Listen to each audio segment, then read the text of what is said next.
অর্ধেক পুজো তো সারা হয়ে গেল বাবা। এবার এবার বৈধি অংশটুকু সারতে হবে, তা নইলে তো তন্ত্রের আচার সম্পূর্ণ হবে না বাবা। মা, মা গো, প্রথমে তুমি এই নারীকে দেবী বুদ্ধিতে পুজো করবে বাবা। তারপর জগৎ জননী জ্ঞানে এর কোলে বসে তুমি তন্ময় মনে জপ সাধনা করবে। বাবা, এ আর তোমার কাছে কি কঠিন?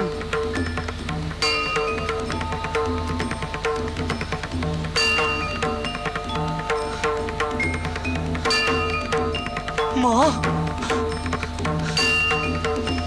মা গো,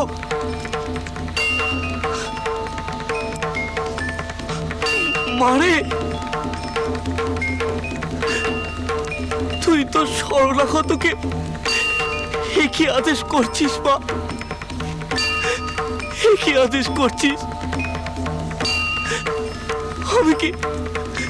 আমি কি পারবো মা? আমি কি পারবো? আমি যে তোর দুর্বল সন্তান মা, বল মা, আমি কি পারবো? সে দুঃসাহস কি আমার আছে? মানে ও মা, তুই বলে দে মা, তুই বলে দে,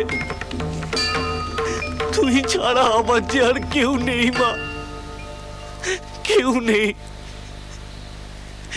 ও মা, মা গো, মা গো। সত্য চিন্তনে ধ্যানে মগ্ন রহ, অচিন্ত পুলকে অনন্ত বাণী রহ, নিত্য শ্রবণে নিত্য যুক্ত রহ, সত্য চিন্তনে।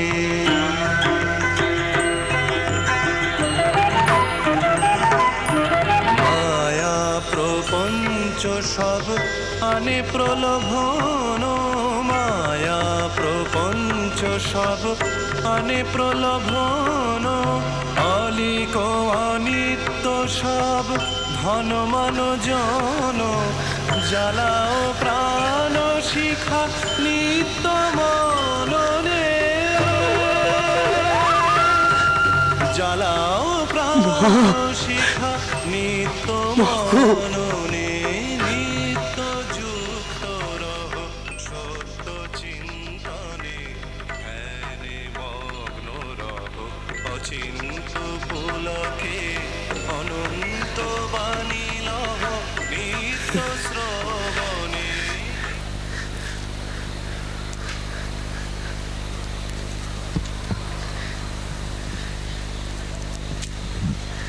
আমি জানতুম বাবা, আমি জানতুম তুমি ঈশ্বর লাভের কোনো পথকেই উপেক্ষা করতে পারবে না।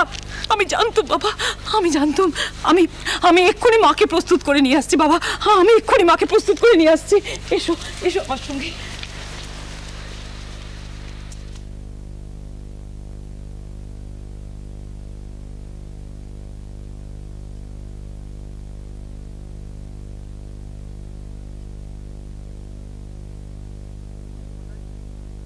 পণ্ডিত মশাই, আপনি শুনেছেন?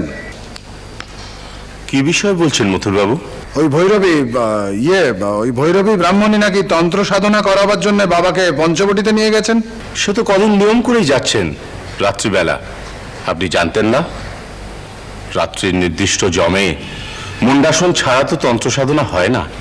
আমি জানি, কিন্তু এগুলো কি হচ্ছে? এই সুন্দরী পূর্ণবয়স্কা যুবতী নারীকে সঙ্গে নিয়ে গিয়ে আমি বুঝতে পারছি না। আপনি কি তান্ত্রিক আচারের প্রতি অনাস্থা জ্ঞাপন করছেন? কখনোই না। আপনি আমাকে ভুল বুঝবেন না পণ্ডিত মশাই। আমি জানি যে আপনি একজন তন্ত্র সাধক। এই তন্ত্র সাধনার কোনো প্রক্রিয়া বা অংশের ব্যাপারে সংশয় জ্ঞাপন করা সেই রকম ধৃষ্টাচার বা মূর্খমি দুটোর কোনোটাই আমার নেই।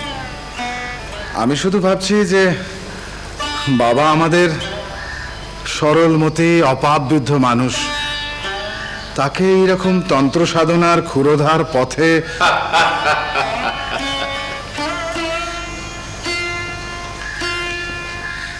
আপনি কি বলেন যে এতে কোনো ভয় নেই? না, তা বলি কি করে? তাহলে তন্ত্রের পশুভাবে সাধন পথে অনেকেরই বিচলন ঘটে। এই যেমন বৈষ্ণবদের পরকীয়া প্রেম সাধন পথে ঘটতে থাকে। পণ্ডিত মশাই, এই শক্তি মন্দিরের প্রতিষ্ঠাত্রী আমার স্বর্গীয়া শাশুড়ি ঠাকুরন রানী রাসমণি নিজে একজন বৈষ্ণব পরিবারের কন্যা ছিলেন, এবং আমি নিজেও বৈষ্ণব। এ কথা? হ্যাঁ, একথা বলছি কেন, আমি আমার শাশুড়ি ঠাকুরনের পদাঙ্ক অনুসরণ করে এই শক্তি মন্দিরের প্রতিষ্ঠার কাজে নিজে অংশগ্রহণ করেছিলাম।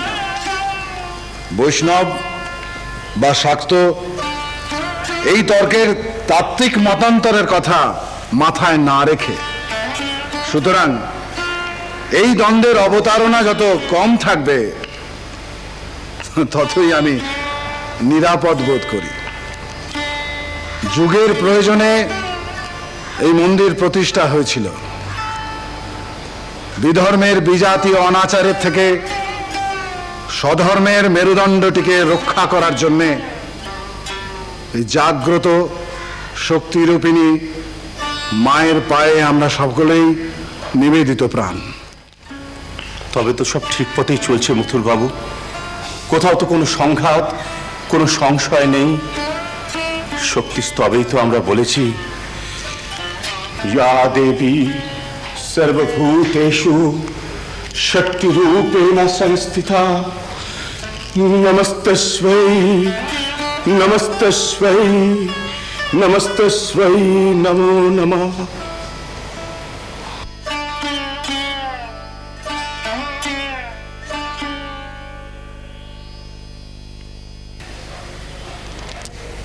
মথুরবাবু, জ্বর, চেতন যে কোনো বস্তুর মধ্যে গুপ্তভাবে বা ব্যক্তভাবে অবস্থিতা শক্তিরূপিণী মাকে আমরা বারবার প্রণাম করি। জানি, কিন্তু তবুও। নিশ্চিন্ত থাকুন, যাকে নিয়ে আপনি চিন্তা করছেন তিনি নিজেই তো দেবীর পায়ে সমর্পণ করেছেন। দেবীর প্রকাশ তো তারই মধ্যে। দেখবেন ভগবানকে তিনি আত্মবৎ সেবা করবেন, তার কোনো বিচলন হবে না। তাছাড়া ভৈরবী ব্রাহ্মণের মতো সৎ গুরুর আশ্রয়ে তিনি লালিত। তন্ত্র সাধনার প্রতিটি পর্ব, প্রতিটি স্তর তিনি হাতে ধরে শেখাচ্ছেন। শ্রীরাম কৃষ্ণ